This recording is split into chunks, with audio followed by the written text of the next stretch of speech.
Company इतना बड़ा उत्तरदायित्व लेने के लिए तैयार नहीं थी, क्योंकि वह सब ये संभाल नहीं सकती थी।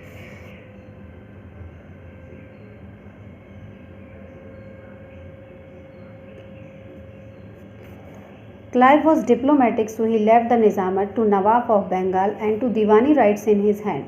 Nizamat means to govern, to maintain peace, protection for outer forces, and Fauzdari work remained with the Nawab Bengal. The company appointed Raza Khan as the Nayab Diwan of Bengal, and Sitab Rai was entrusted the same task in Bihar. The expense of Nizamat, maintenance, the Nawab of Bengal, and pension to Mughal emperor were paid by the amount collected as revenue, and the remaining money was deposited in the treasury company. Thus the power of Bengal was divided between companies and Nawab. This system was known as dual rule system. यानी बंगाल का दोहरा शासन का मतलब है कि Clive ने काफ़ी सोच विचार के बाद जो निजामत का जो कार्य था वो बंगाल के नवाब पर छोड़ दिया और दीवानी का जो उत्तरदायित्व था अपने ऊपर ले लिया।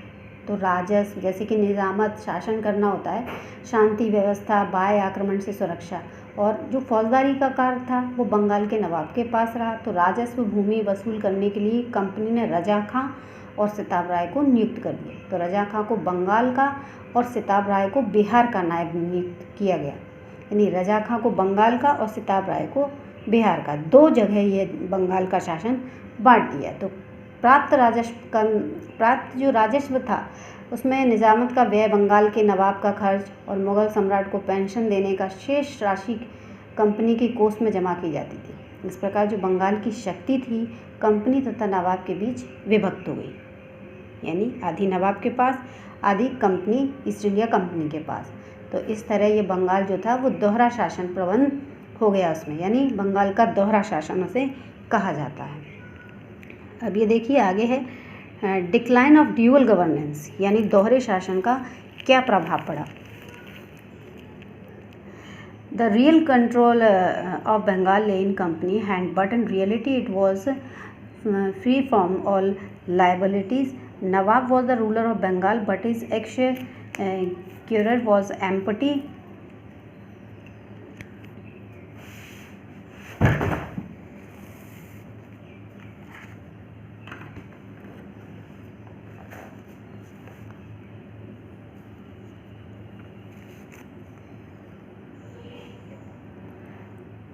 The company was not responsible for security and governance despite having control over treasury and army. Consequently, the dual rule Bengal created chaos in the state.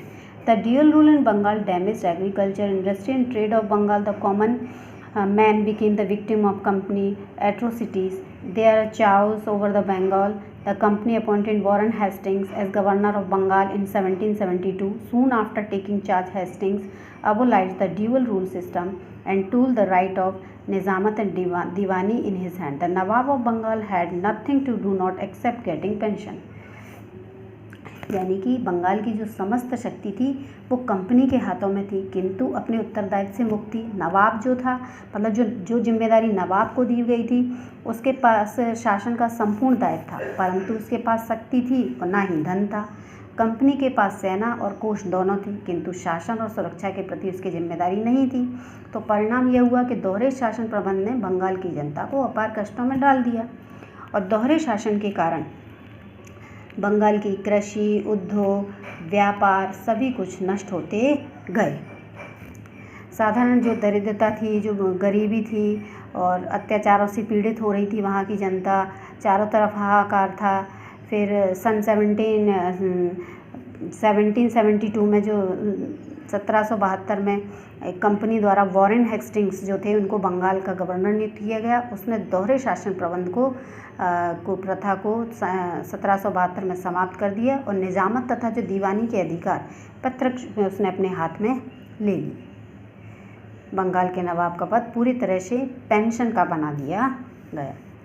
आज हम यहीं तक रीडिंग करेंगे, नेक्स्ट टॉपिक कंटिन्यू करेंगे नेक्स्ट वीडियो में।